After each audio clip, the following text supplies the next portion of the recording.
The sounds of upheaval bounce off the historic buildings of Old San Juan. Banging pots and pans is a sign of political protest outside the fortified mansion where Puerto Rico's governor, Ricardo Rossello, has been holed up for a week, with the people calling for him to go. This guy has never been held accountable for his actions, and it's time for him to be held accountable for his actions. He's just not fit for the job.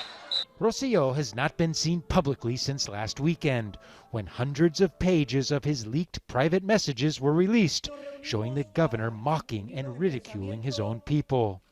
The result is the worst political crisis Puerto Rico has ever seen, and some of the largest and most sustained protests as well. Despite multiple days of scenes like this, protests right on the governor's front porch, he's refused to step down. So the next question is, what comes next?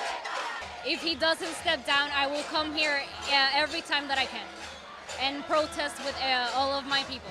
The next step is we're going to start closing down the streets. I know we're closing down the highways on Monday. We're just going to make the economy and the local neighborhood really understand what's going on. That way he can feel it from the back end. If the governor steps down, the Puerto Rican Secretary of State takes his place.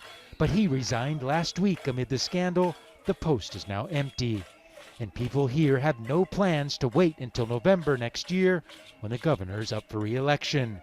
They're making noise now for change until the governor finally hears their calls, and leave the uncertainty of what comes next for another day. Gabriel Elizondo, Al Jazeera, San Juan, Puerto Rico.